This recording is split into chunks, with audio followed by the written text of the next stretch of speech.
نحمده ونصلي على رسوله الكريم اما بعد فاعوذ بالله من الشيطان الرجيم بسم الله الرحمن الرحيم رب اشرح لي صدري ويسر لي امري واحلل عقدة من لساني يفقهوا قولي۔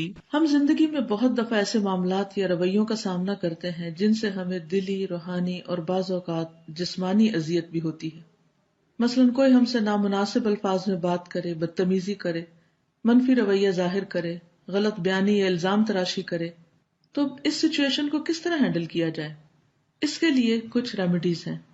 پہلی بات تو یہ کہ سب سے پہلے اللہ سبحانہ وتعالیٰ کی طرف رجوع کیا جائے، وَاسْتَعِینُوا بِالصَّبْرِ وَالصَّلَاةِ، صبر اور نماز سے مدد لی جائے۔ دوسرے کو جواب دینے سے پہلے اپنی غلطی کو بھی دیکھا جائے کہ ایسی سچویشن پیش کیوں آئی۔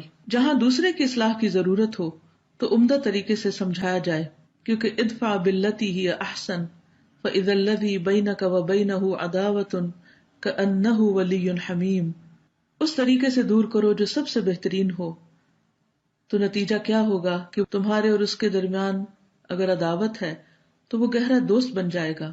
یہی انسان کی اصل کامیابی ہے کہ انسان اپنے دشمنوں میں اضافہ کرنے کی بجائے دوستوں میں اضافہ کرے، لیکن اس کے لیے اپنی اصلاح کی ضرورت ہوتی ہے۔ جنت میں اعلیٰ درجات اسی وقت مل سکتے ہیں جب انسان دنیا میں اچھے اخلاق کا مظاہرہ کرے۔ ہم سب انسان ہیں، غلطی کرتے ہیں، لیکن اللہ کو وہ لوگ بہت پیارے ہیں جو اللہ سے معافی مانگیں، بندوں سے معافی مانگ لیں، کیونکہ اللہ کا وعدہ ہے جو اللہ کے لیے تواضع اختیار کرے گا اللہ اس کو بلندی عطا فرمائے گا۔ بہت سے لوگ یہ کہتے ہیں کہ آخر کب تک صبر کریں؟ ان سب کو جان لینا چاہیے کہ جب تک نماز پڑھنا فرض ہے، صبر کرنا بھی لازم ہے۔ اللہ تعالی ہماری مدد فرمائے۔ آپ سب کے لیے دعائیں اور نیک تمنائیں۔ وآخر دعوانا ان الحمد للہ رب العالمین۔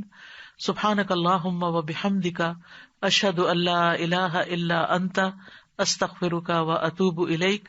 السلام علیکم ورحمۃ اللہ وبرکاتہ۔